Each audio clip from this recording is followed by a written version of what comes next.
I mean, I guess just to start, I know you've been managing this. You told us in Game 3, if you can't move, you can't move, but there's not much you can do. So just what was the last few days like to get you at this point where you could give it a go today? I mean, it's just around-the-clock treatment pretty much.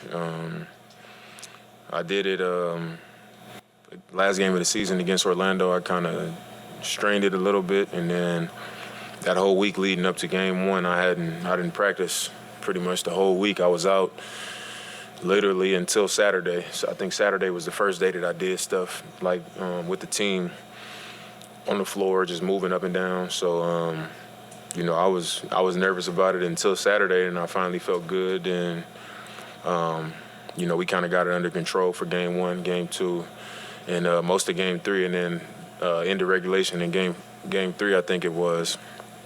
Tried to steal a ball and just did it all over again pretty much. So it was back to square one with that. So I guess how did it go today?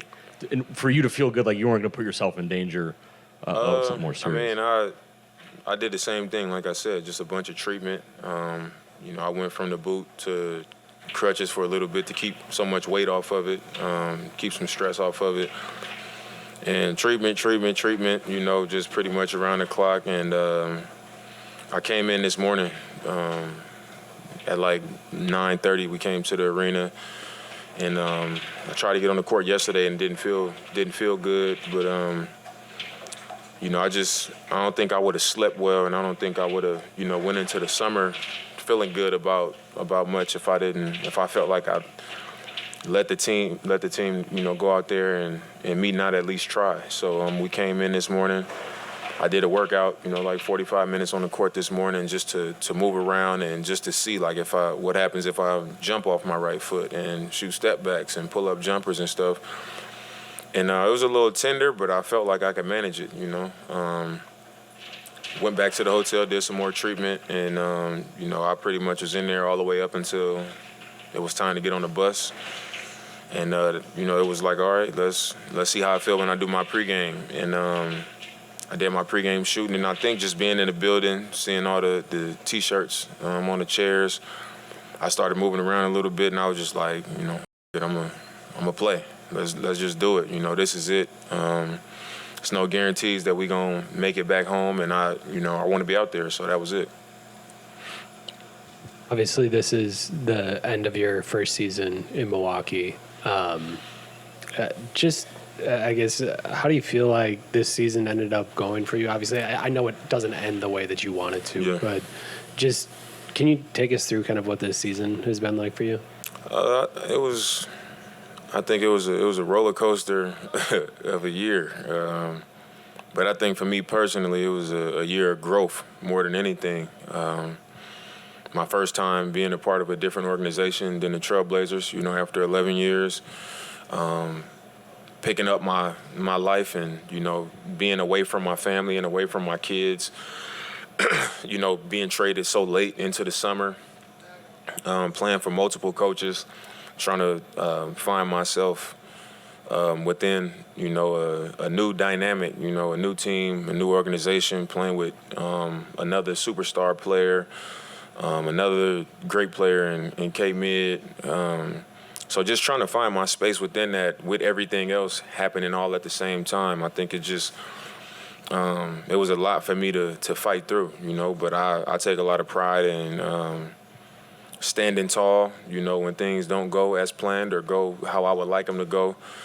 And I always want to look back and be able to tell myself that as a man, like, when I didn't play well, when things didn't go how I might have expected it to go, when I was going through some things, whether people knew about it or not, I stood tall in it. I never made an excuse or nothing like that. And it was a long year of that for me. Just a lot of growth, a lot of getting used to new things, and that was pretty much it. Obviously, we went through a year of it. You know how this ends. You guys lose in the first round. All of a sudden, Dame is unhappy or whatever it may be. I'm curious, how excited are you for a second year in Milwaukee and then also like a real true offseason that you didn't get last year? I'm extremely excited. I think when things don't go as planned, like I said before, I don't say a lot. So sometimes when people, make a read, oh, Dame, look, he doesn't look happy. I don't think I've ever run around on the court smiling. My disposition has always been that way. But I think, people they're going to look at everything and try to make something of everything. It's been some hard times. I haven't denied that one time this year. Basketball and personally, it's been some hard times, but it's never been a issue with Milwaukee. I get the opportunity to play with Giannis.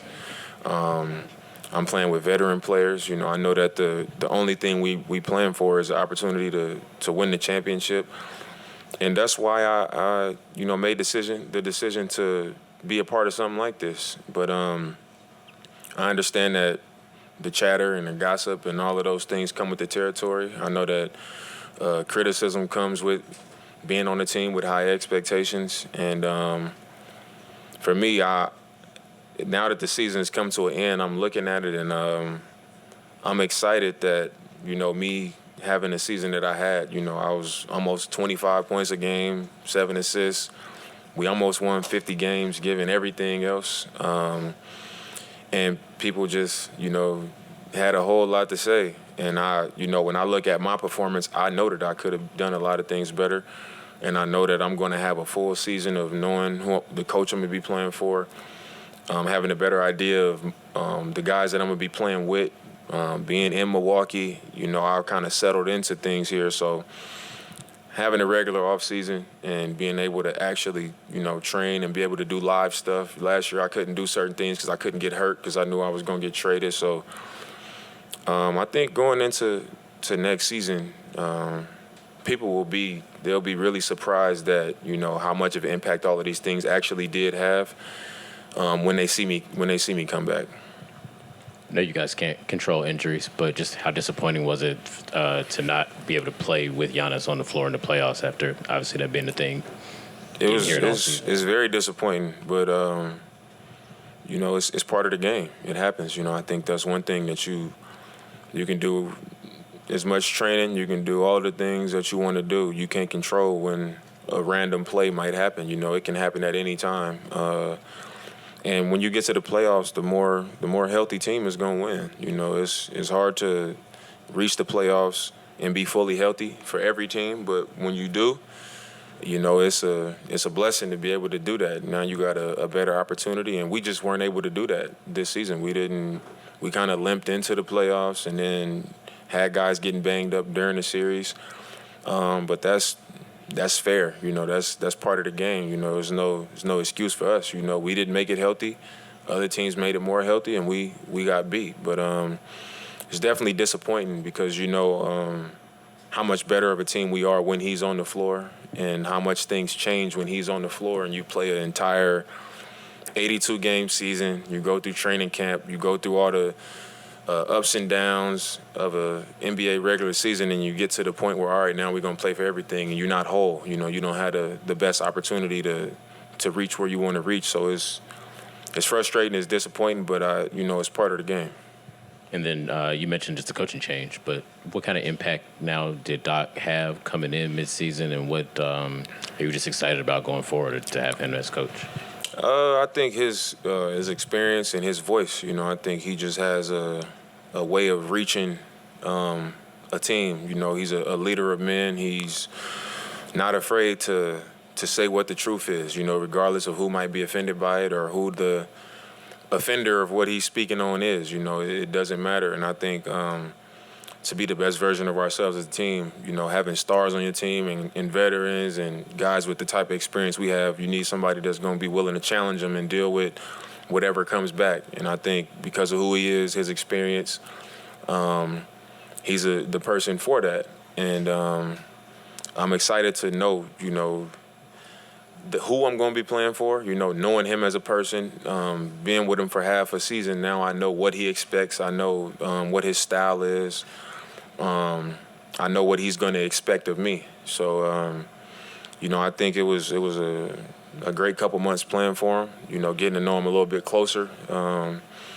and then going into the off season, knowing that we're gonna be in contact, and going forward, I know that we gonna try to get even more on the same page about what we want to accomplish. Maybe along those lines, are you someone who, if you're walking out and you'll say, like a what could have been, the three of you only played 6 full games with Doc over 3 months. Really? Yeah. 8 total, I think Giannis and Khris both left. So just 6. Yeah. So do you kind of look back like, or is it more of, are you someone who looks ahead and says, okay, that little bit we got together in shoot-arounds or in those couple practices, show me where we can go? Or is it a little bit of both? I don't know. I mean, I think that's a pretty easy thing. You look at it and say, man, we didn't get much time together. Get more time together is probably a better product. But for me, I just understand that sometimes that's just the way it goes.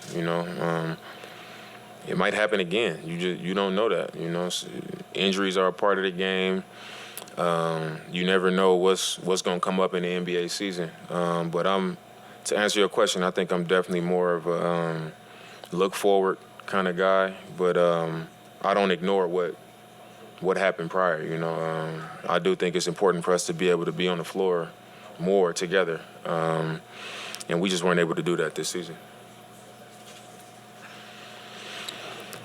Without you, without Giannis, Khris kind of carries the team through a couple games. Just obviously, this is your first year getting to know Khris as well. Yeah. Just what do you feel like you learned maybe about him that you didn't know before or anything like that? I always respected his game. Just as a player that wasn't a part of this organization. I've been on the USA team with Khris in 2021.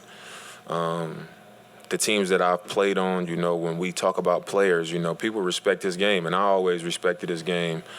But I think just what I've learned that I didn't know is, he's been dealing with injuries all season long. He's been banged up even toward the end of the season, and Giannis is out, then I go out. It was a perfect opportunity and I think he actually rolled his ankle or hurt his knee again during that time.